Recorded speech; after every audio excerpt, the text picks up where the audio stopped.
For this episode of Coffee with Closers, I'm sitting down with Mikita Mikado, who is an industry disruptor and an entrepreneur. He founded several companies, including Quote Roller and PandaDoc. Stay tuned for my conversation with Mikita, where he shares practical ideas on building and growing a technology and SaaS company. Thanks for joining us for this episode of Coffee with Closers, where business leaders share insights on how to build businesses from the ground up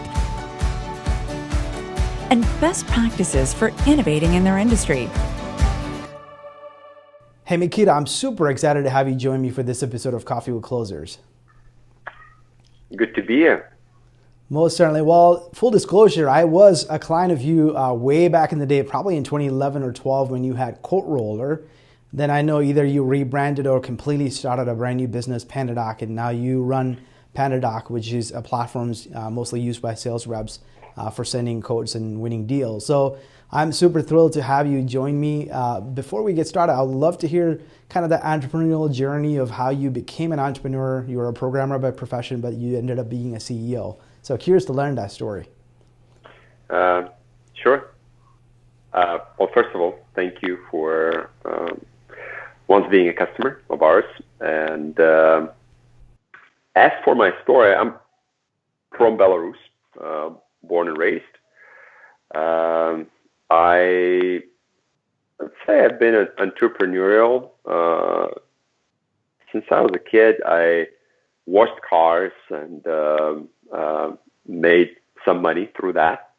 And then I sold berries on farmer's market. I picked them with my grandma, and then I went to the market and try to make a little bit of money. I remember I even bought a bike through like that endeavor. And then I did all kinds of things. I bought and sold cell phones and used cell phones, and then I built websites when I grew up, or fixed computers, and then I got into computer science school and learned to code poorly. Yet it was good enough to start a software business with my co-founder Sergey. Actually, it was good enough to meet my co-founder Sergey and befriend him and talk him into starting a software business. So that's the journey. Then there was one company after another, and here we are with Pentadoc. Yeah, and I think Quote Roller was your first. I'm wondering, was there a reason behind the product at all? How you even came up with that idea? Because Quote Roller was kind of the premier or pioneer when it comes to sending quotes and winning, deals electronically. Yeah, it was our second company and our first true software as a service product solution. We, back in the day, built it out of internal need. Sergey and I run a web development firm. We had to send out a lot of quotes, proposals, and we did it. We send those documents to clients all around the globe. And we didn't really know whether those documents were delivered, whether people put any time into looking through those offers, because putting together a comprehensive proposal back in the day took a lot of my time, a lot of Sergey's time, a lot of our sales reps' time. And as you invest so much energy and so much work into it, you kind of want to know whether people, take that offer seriously. And that was the thesis. We wanted to speed up that whole process and automate it. But then we also wanted to ensure people looked at our offers, and then it's easier for them to ask us a question, negotiate on that offer with us, highlight something, or accept and sign under the deadline, on the deadline. And that was the thesis. That's how we came up with the idea, and that's why we built our first SaaS product. Most certainly. And I remember having used, I think it was BitSketch, maybe one of the competitors at the time, and then Quote Roller. Some of the other companies been around, but they were much higher priced and mostly focused on the enterprise market. But what was the transition from going from Quote Roller to PandaDoc? Was there just a rebrand or completely programming from scratch to improve the product? Yeah, completely programming from scratch and rework the product left and right, expand the market we focused on. We built a quoting system for web designers and web developers, which we were at the time. But it turns out the world is much bigger and broader than just that segment of the market. And we also made so many mistakes working on Quote Roller. Product mistakes, technology mistakes, market mistakes, sales mistakes, you name it. Like, come up with a mistake, we probably made it. So we wanted to start fresh in a way and build a solution that has higher ambitions, higher potential, and that's easier to scale. So what is the, obviously you said you've made a lot of mistakes in the process of building that first SaaS product. What was the biggest lesson you learned in the process? That you shouldn't be afraid to make mistakes, and you should be okay with it. Otherwise, you're not going to learn quickly, and emotionally, the whole process and endeavor is going to be extremely drainful. That's probably the biggest, the biggest learning out of making so many mistakes. When you guys were making the transition from the old Quote Roller to the PandaDoc, were you already informing your existing clients, hey, we're kind of retiring this technology, you have to either switch, or you're kind of competing with both products at the same time? We had to compete with both products at the same time. And I'd say that's one of those things that I'd add in the mistakes list. It's very challenging, but also I don't really see a different way in which we could have made that transition. Yeah, I think the biggest thing is obviously you were trying to improve the product, so you had a reason why you would go to your customers and say, hey, we are making much better product, and then this is the reason why we think you would make you should switch over to the PandaDoc. But obviously, you've had a couple of gigs now. You've started almost 3 businesses so far. So what's the why? What keeps you motivated, and what keeps your drive going? 3 things. One is I want to make a positive impact on people and communities that I touch, be that customers or my colleagues or the market or the countries in which we operate. So like doing good. When you do good, it makes you feel good. Pretty simple. The second one is I find the business that we work on and grow to be really exciting and interesting, kind of like learning pod. We learn a lot every day, every week, every month. Things change rapidly, and it's fun to kind of like learn all this information, run a bunch of experiments, learn what kind of outcomes there'll be, and so on and so forth. And then the last one is I find this whole kind of endeavor of making impact, learning, sometimes teaching, to be a lot of fun. So like the fun of it is the third reason why we do what we do. That's awesome. Yeah, I mean, obviously, someone once said, right, if you enjoy what you're doing, you'll never work in a day in your life. So it seems like you don't feel like you're working because you're actually having fun doing what you're doing. So obviously you've learned a lot. You built a website design company, which kind of gave you the idea for Quote Roller, which was a product that became successful. And I think you've kind of built that business inbound. I remember just finding blogs or something like that. That's how I think we came across your product. And then obviously you evolved into a much better product, which is Quote Roller PandaDoc. And then today you must have learned a lot, right, from all these sales and marketing efforts you've done, and also just watching all these companies sending out proposals and winning deals. So how has your approach on sales and marketing evolved over the years? I mean, I'm thinking probably close to 20 years now, right? You've been at it.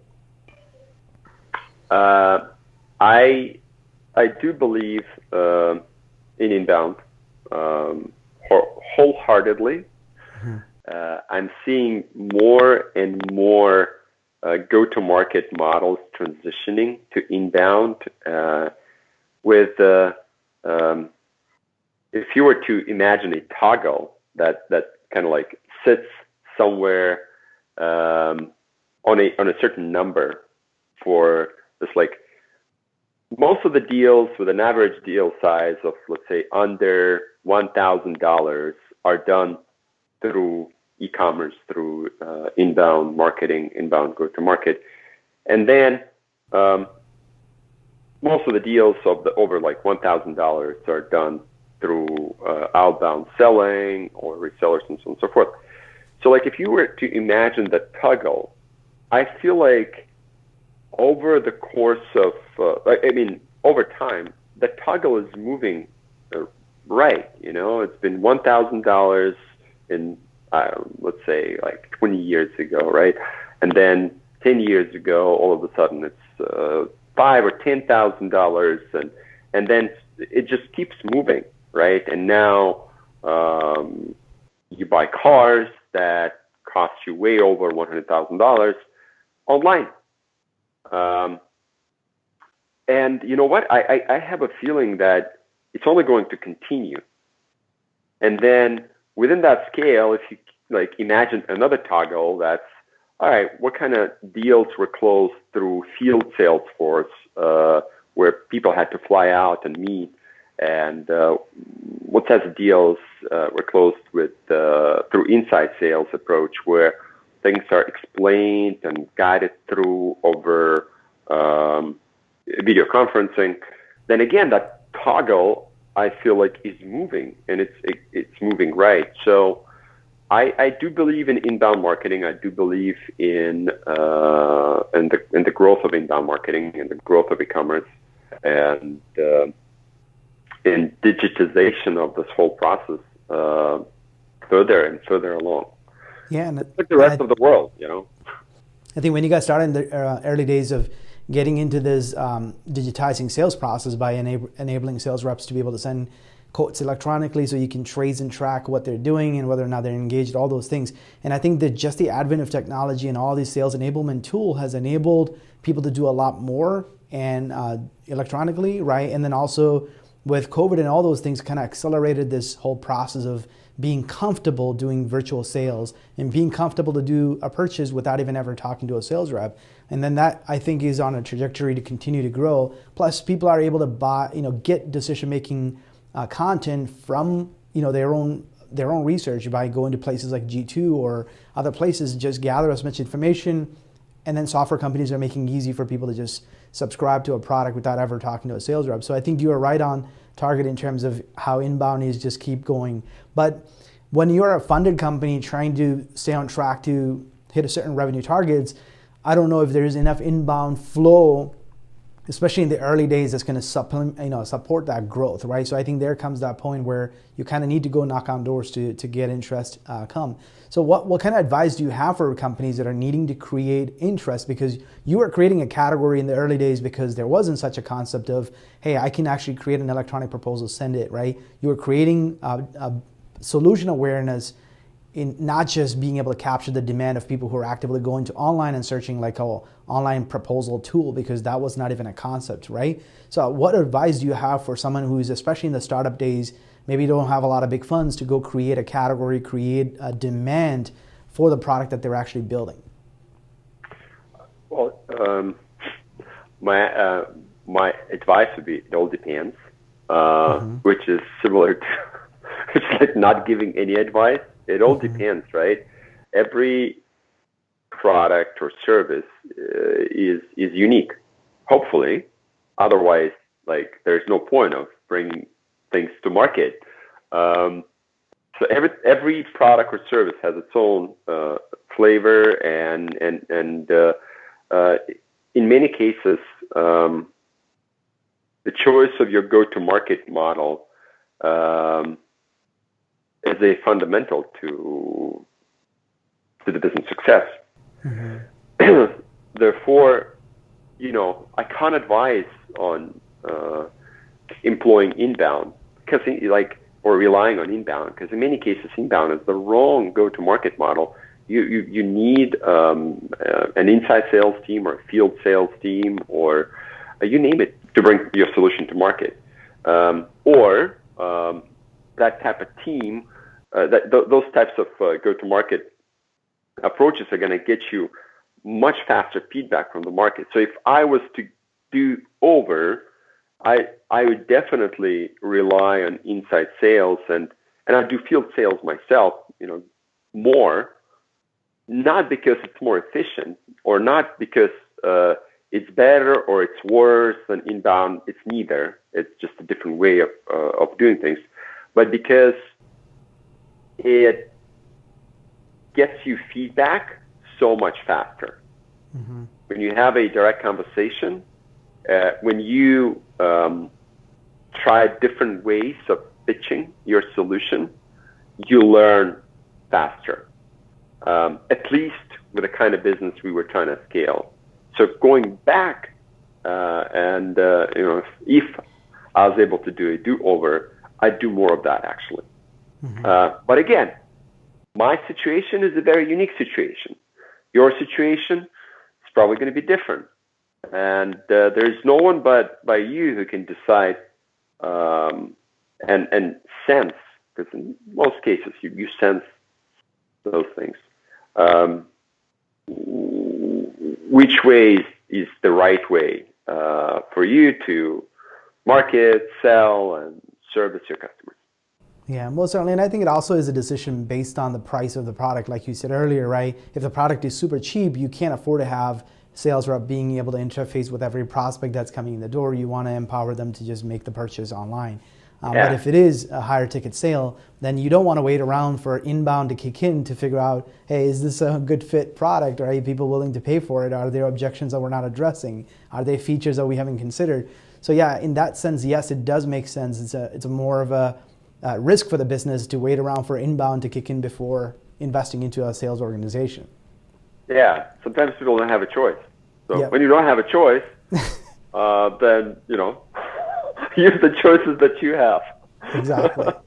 So obviously you've helped thousands of companies send out proposals and win deals, and you're probably having some metrics behind the scenes tracked against all these kind of activities that are being performed by so many different types of salespeople and sales organizations and products being sold. What are kind of surprising findings you've gotten from all that insight? We get a lot of interesting insights. Like deals are closed on Thursday mornings or something?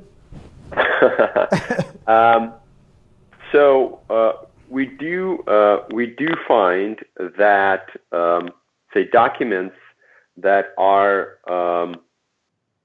opened within the first few seconds from the point they were sent get a much higher probability of being closed. Therefore, we recommend that the sales reps that use our solution send out a document and just a little later call their customers and check in and ask whether it'd be helpful for them to walk their customers through those, say, quotes or proposals or contracts, because that initial reaction to whatever you're proposing to the product or service or to the solution, or the pricing, or the terms, is hugely important. That's the holy grail. That's gold. And you get that reaction when you have somebody on the phone. Like you get their initial emotional response, and that helps to inform the strategy beyond that point. So here's one for you. Mm-hmm. Yeah, and what about like actual content, right? Because I know we're hearing more and more the importance of incorporating video into proposals. That's a big thing, and also just the length of the proposal itself, or possibly even the day and time of the week. I don't know if there's any significance to that at all. Yeah. There's a significant difference between the time people spend on collateral with videos versus collateral without videos. I won't give you the exact number, but it's way above 20% from what I remember. Mm-hmm. So there's this statistical significance to having video collateral within documents. There's the follow-up is hugely important. Hugely important. I can't emphasize how important that is. And following up right when people open their documents increases the probability of that document being signed by about 28%. So that's another important bit of data, bit of information. I would love for anyone who is listening to this podcast to come in and check out our latest report on findings, such as those. Pentadoc.com, and the report I'm referring to is the state of the deal. Mm-hmm. Yeah, I will certainly look at that, because I know there's, especially with having people leaving a lot of digital fingerprints, right? You have a lot of insights on what's going on. Like you said, in the past, it was just send a PDF and hoping that they opened and whether they looked at it. And oftentimes you didn't even have control on whether or not they're just going to get forwarded on, right? Now you have a lot more control. Who's going to get to see it, and who actually forwarded it, who reviewed it. All of those are important insight that you want to have about a particular opportunity that might be working. So what advice do you have for sales leaders, especially with now everyone trying to go virtual, right? You're kind of forced to do virtual. What advice do you have for those organizations, especially for sales leaders, on what they can do to modernize their sales team? Yeah, based on our own experience, and we went all remote in 2020, early 2020. I would emphasize the necessity to invest in enablement and training. Mm-hmm. There's so much good in being in the same space for all the folks that come into the workforce that are that start in their jobs, like for onboarding, being within the same room and just watching your peers work and succeed. That's very motivating as well. So there's so much good in that, and when you go all remote, that kind of disappears, or at least, you don't get the full experience. Therefore, investing in enablement as you go full remote we believe is hugely important. And in 2020, we came to a conclusion that we underinvested in that, and we felt it. That was one of the challenges that we faced at the end of the year. There's never a thing called too much training and investing in your people. I think it's only, I think there's only, it's the obvious thing to do, but many organizations kind of fail to do that. They expect, hey man, you should already know how to sell. Well, here's our product, go figure out how to sell, right? But it's super important to continue to invest. That doesn't work that way. Yes. It doesn't work that way. So obviously you built that way with some people, but you can be in the business of catching unicorns, or you can try to build a machine. But it also comes down to the personality as well. I remember Mark Roberge said, I think coachable was one of the criteria that HubSpot used in terms of their hiring criteria. He said, if he had, a choice between a guy who's very dominant and he feels like he knows it all, but there's another option, which is a person who's super coachable, but acknowledges he doesn't know it all. He would choose the person that he's a coachable person because that person is going to do way better than the other. So I think you do, when it comes to sales coaching and training, you want a lot of people who are hungry for training and coaching, because that actually is a much better culture to grow. You built your second business, especially the PandaDoc. You built it on partnership model, which was a big growth opportunity for you. But how has that worked against you? Because I know many times when you do that one-to-many sales model, sometimes channels could be effective, sometimes it could work against you. What were some of the ways that channel didn't work well for you?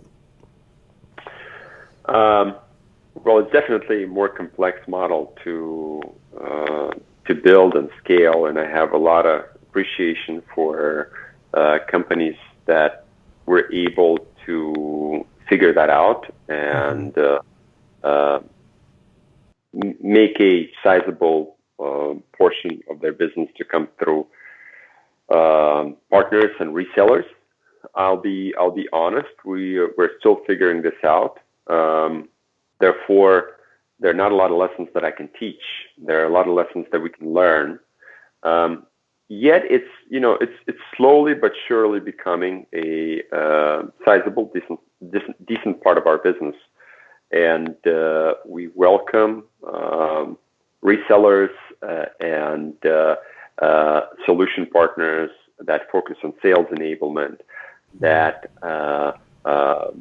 want to help their customers to streamline their quote to cash, because we got a perfect solution just for that. Mm-hmm. And obviously, I think you got to find the partner channels that are probably not competing with you. As in the case of HubSpot, I think HubSpot was one of the big driver for you in the early days until HubSpot introduced their own basically quote to cash technology, right? HubSpot's quote to cash solution is a very different solution that I feel like is targeting a different kind of use cases, more transactional and perhaps rather simple processes where you don't require a lot of customization and your team size is 1 or 2 people. But when you go beyond that, that it's probably a time to consider alternatives. Mm-hmm. We're one of the alternatives. There are a lot of good ones, and I feel like that's also a good thing.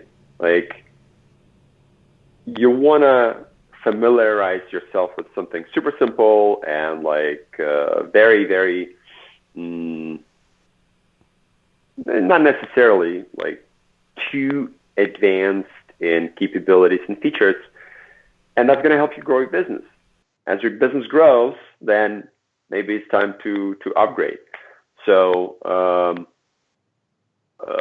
I think HubSpot introducing part of its introducing quote to cash capabilities is a good thing, because a lot of people are going to benefit from adapting it and understand that, oh wow, I can get so much more efficient. Maybe at some point they'll consider expanding as they grow and upgrading to a broader, deeper, and more functional product. Mm-hmm. And obviously, you've been around a lot of sales professionals and you hear a lot of advices. Are there any bad advice that you've heard that kind of sticks to your mind? Like, oh man, this is the dumbest thing I've ever heard from a sales. Yeah. Yeah, sure. So, and it's true for my kind of business. It's not necessarily going to be true for your kind of business or anyone else's kind of business, but hiring people with Rolodexes is, we serve dozens of thousands of customers. I don't need a guy named Chuck who drives a Porsche and has a notepad with friends at super large corporations, because that's not really how we go to market. That's not how we sell, how we market, and so on and so forth. So that was I got that advice many times back in the day. I've also heard hiring somebody from a big enterprise is going to bring a lot of experience that we're going to be able to use to grow our company, and which we've also seen doesn't really translate well, because what worked in one company may not really apply in another organization, especially in a startup world. Yeah, sometimes it does, sometimes it doesn't. Like it's such a unique. This approach is so unique to your situation, and sometimes it does, sometimes it doesn't. Sometimes it's helpful, sometimes it's the opposite of being helpful. Therefore, it's really important to calibrate the type of talent to the type of challenge that you're trying to address. We did make that mistake a few times, and we did do just that, and we got things right. So it really depends. Mm-hmm. Yeah, I mean, I've heard stories of where someone would hire somebody from Adobe thinking like, wow, this guy was a killer at Adobe. But the thing is, you don't take into account Adobe has a massive market presence, probably an influx of inbound leads and all kinds of other stuff that goes, and plus selling into a completely different market. You can't just take that and apply to a startup that's trying to sell to a mid-market company and expect the same sort of an outcome. I'd say sometimes you can, sometimes you can't. It all depends. So obviously we all have very limited of one thing, which is time. And I know you're a king of productivity, and you've done, building an application and, automating sales was definitely a productivity hack that you've done way back in the day. So are there any other productivity hacks you can share with our audience? So I think productivity is an output. Mm-hmm. I don't think it's something you can. I think it's an output. It's a result of a lot of things, like being healthy, sleeping well, being intentional about what you do, getting out of the not being overstressed. Like, and this list goes on and on and on and on. And I don't really know what's in there, but I do know. Well, I feel like I'm the most productive when I'm balanced. Mm-hmm. And that state is what I try to constantly move towards. It's very rarely when I'm in it, like you always deviate, but I try to move towards it, because that's the state where I'm productive and most likely happy. Mm-hmm. That's a very good advice, and I think oftentimes it's not so much like having a hack; it's just having some sort of a natural system that works for you as an individual, right? Like in your case, having that true balance. What advice do you have for someone who's aspiring to be an entrepreneur? I am biased because I like being one. So my advice is try it, Mm-hmm.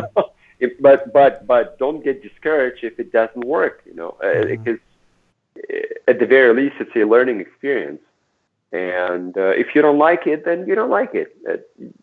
Not everyone has to be an entrepreneur. It's just one of the professions. But if you do like it, then keep at it and keep going, and don't be afraid to fail. You'll fail, and it's totally fine. Don't fail, whatever. Like it's okay to fail. Doesn't matter what you do, unless like that failure is going to hurt a bunch of people. So don't do that. I find entrepreneurship to be a very very interesting job. It changes a lot. It requires taking risks, And typically, you meet a lot of people and you interact with people a lot, which is a good thing for some people. Some people don't like it. It depends on your personality. And it offers a pretty